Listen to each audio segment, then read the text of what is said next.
इतिहास का मैं आईना हूं, तहजीब का रंग सुनहरा हूं। गंगा जमुना मेरी आंखें, मैं नए भारत का चेहरा। मैं कल भी था, मैं आज भी हूं, मैं नवयुग का अंदाज भी हूं। सारी दुनिया का घर मुझ में, इस मिट्टी का आदर मुझ में, मैं देशभक्त भी गहरा हूं। मैं नए भारत का चेहरा हूं, मैं नए भारत का चेहरा हूं।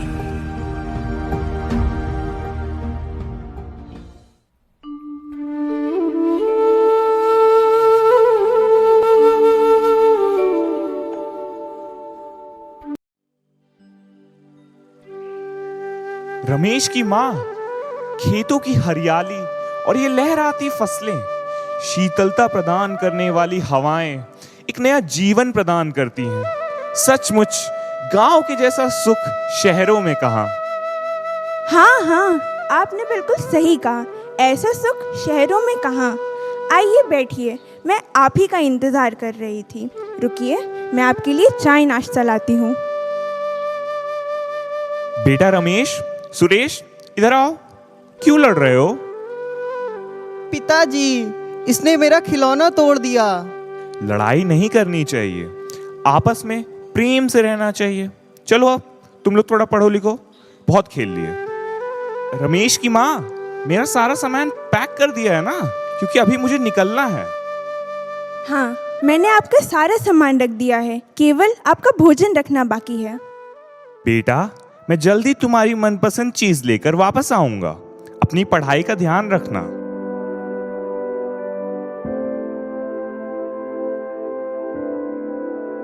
दस वर्ष बाद।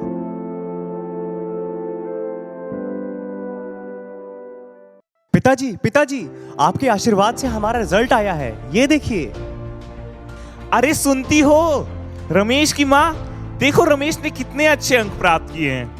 आज हमारे परिवार के लिए कितनी गर्व की बात है। इसने कॉलेज में टॉप किया है, टॉप। अरे वाह बेटा रमेश, ऐसे ही तरक्की करते रहो। बेटा सुरेश, तुम इतने उदास क्यों हो? तुमने अपना रिजल्ट भी नहीं दिखाया। ये लीजिए माँ। अरे सुरेश, तुमने भी कम अंक नहीं प्राप्त किए हैं, इसमें उदास होने वाली क्या बात है?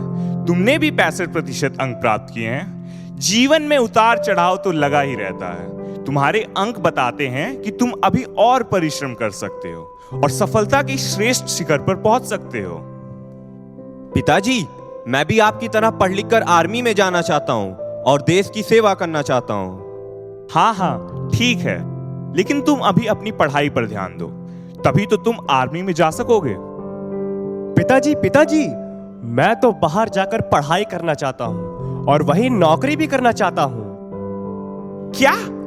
नहीं बेटा रमेश, नहीं, मैं तुम्हारे इस निर्णय के पक्ष में नहीं हूं। जिस धरती माँ के पालन पोषण से तुम इतने बड़े हुए हो, इस लायक हुए हो, उस धरती के प्रति तुम्हारा बड़ा कर्तव्य है। उसका निर्वहन तुम्हें करना ही चाहिए, जिसे तुम यहाँ रहकर ही कर सकते हो। इसी में तुम्हारी भलाई है, बाकी जैसी तुम्हारी इच्छा। बेटा, तुम अपने देश में रहकर ही एक प्रतिष्ठित वैज्ञानिक बन सकते हो। जो सम्मान भारतीय वैज्ञानिकों का अपने देश में है, वह विदेश में नहीं। लेकिन माँ, मेरी वैज्ञानिक गुणवत्ता की सही पहचान मुझे विदेश में ही मिल सकती है। जो सुख सुविधाएं विदेश में हैं, वो अपने देश में नहीं। इसलिए माँ, एक अच्छे वैज्ञानिक की सही पहचान विदेश में ही हो सकती है। इसलिए मुझे जाना होगा माँ, मुझे जाना होगा माँ। नहीं रमेश, नहीं। नहीं बेटा, नहीं। नहीं भैया, मत जाइए। नहीं, मुझे जाना ही होगा। तुझे है पुकारा। 10 वर्ष बाद। नासा रिसर्च सेंटर पर रमेश नौकरी करते हुए। अरे श्रीनिवास, लग रहा है रिचर्ड सर की फाइल डिलीट हो गई। अब क्या करें यार? तुम्हें रिचर्ड सर को बता देना चाहिए। Sorry, sir. Sir, by mistakenly had deleted your file, sir. What? We have been working on those files for last 20 days. You are nothing but a burden. You always make my work harder. Come on, Richard, calm down. It is not his problem, but all Indians working here are of same kind. Corrupt software. What happened, Richard? What is going on here? Sir, this guy has deleted our files. You? When you are on duty, this always happens. What's the problem with you? It is good that you have created many technology for us, but it doesn't mean that you will climb on my head. If you cannot satisfy me, you may leave, return to your homeland, India.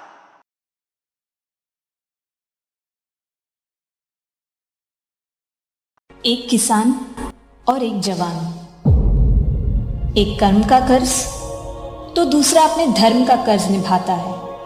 मेरी लाज रखने वाले इन दोनों बेटों को इस धरती माँ और मेरा यानी कि इस मिट्टी का सलाम।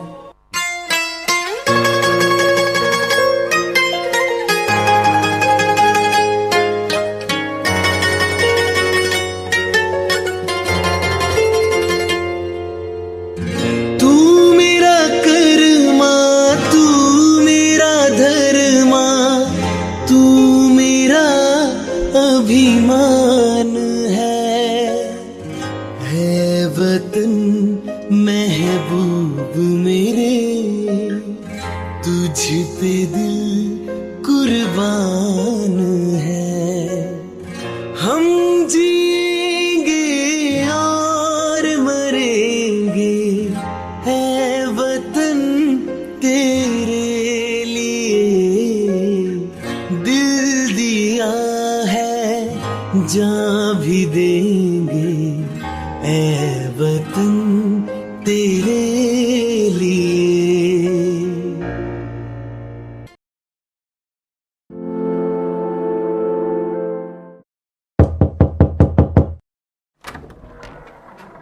क्या हुआ प्रधान जी?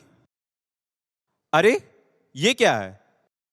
अपने देश की रक्षा में तुम्हारे पिताजी पिछले सप्ताह सीमा पर चल रहे युद्ध में वीरगति को प्राप्त हो गए। क्या? नहीं, ऐसा नहीं हो सकता। मेरे पिताजी नहीं मर सकते। नहीं। तुम्हारे पिताजी उन महान सैनिकों में से एक थे जो सीने पर गोली खाकर भी तिरंगे को झुकने नहीं दिया और देश का ही नाम आखिरी सांस तक अपने लफ्जों पर रखा। साहस रखो, क्योंकि भारतीय आर्मी में सैनिक का साहसी होना बहुत जरूरी है। अपने पिता की भांति तुम भी एक सच्चे देशभक्त का कर्तव्य अपने पिता की नौकरी को संभाल कर ही कर सकते हो। नहीं सर, यह घर खेती जो मेरे पिताजी ने मुझे अनमोल भेंट दी है, उसकी जिम्मेदारी पूर्वक देख रेख करना ही मेरी नौकरी है। और फिर मेरी माँ भी बूढ़ी हो गई है।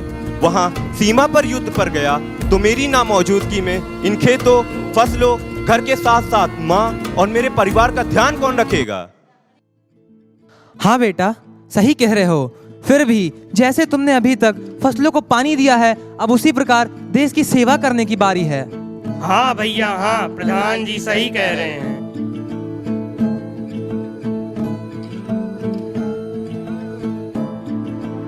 मैंने इस देश में आकर के इस देश के लिए क्या कुछ नहीं किया और बदले में इस देश ने हमें सिर्फ अपमान ही दिया है। मेरे माँ बाप सही कहते थे, अपने देश के लिए किया गया छोटा सा कार्य भी बहुत बड़ा सम्मान दिलाता है। और यहाँ तो हमने इतनी उपलब्धियां हासिल की, लेकिन हमें बदले में अपमान के सिवा और क्या मिल पाया? इस देश में केवल हमारा तिरस्कार ही हुआ है। यहाँ के लोग हमें तुच्छ और नाकारा समझते हैं।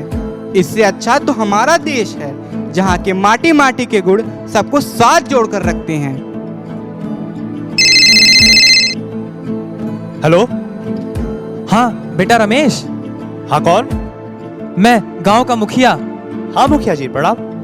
हाँ खुश रहिए। रमेश बाबू, आपके पिताजी का स्वर्गवास हो गया और उनकी जगह सुरेश आर्मी में भर्ती हो गया। क्या? नहीं, ऐसा नहीं हो सकता। नहीं पिताजी, आप हमें छोड़ के नहीं जा सकते। नहीं।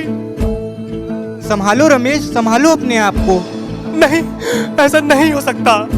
नहीं पिताजी, आप हमको नहीं छोड़कर जा सकते। उधर मेरा भाई सुरेश है, जिसने अपने माता पिता और अपने देश के प्रति अपने फर्ज को बखूबी निभाया है। उसने माता पिता का ध्यान रखा है और अपने देश के लिए कुर्बानी देने चल पड़ा है। और एक मैं हूं जो पढ़ाई के घमंड में आकर अपने देश से इतना दूर हो चुका हूं। मेरा जीवन निरर्थक है। धिक्कार है मुझको, धिक्कार है। आप अपना दिल छोटा क्यों कर रहे हैं? अभी भी आपके पास समय है। आपका देश आपका सदैव स्वागत करता रहेगा। देश की मिट्टी आपको बुला रही है। चलिए हम अपनी मातृभूमि की ओर फिर से लौट चलें।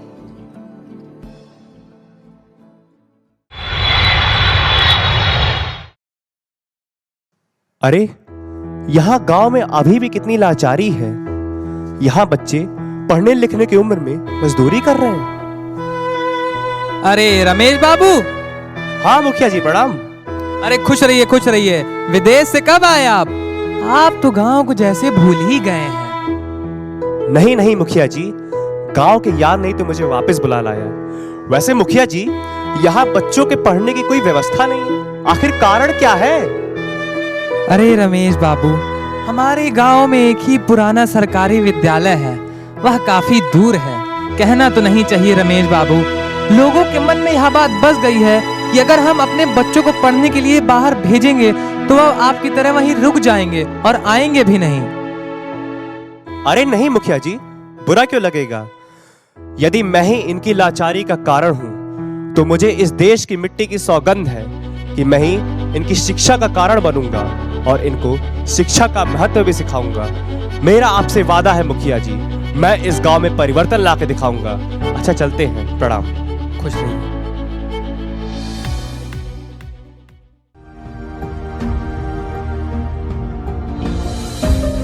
मैं बेटी की मुस्कान में हूं, मैं नारी के सम्मान में हूं।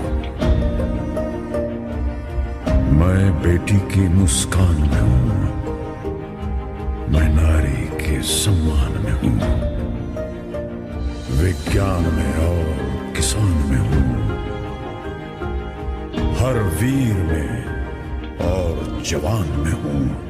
मैं सीमाओं का पहरा हूं, मैं नए भारत का चेहरा हूं। मैं नए भारत का चेहरा हूं। मैं नए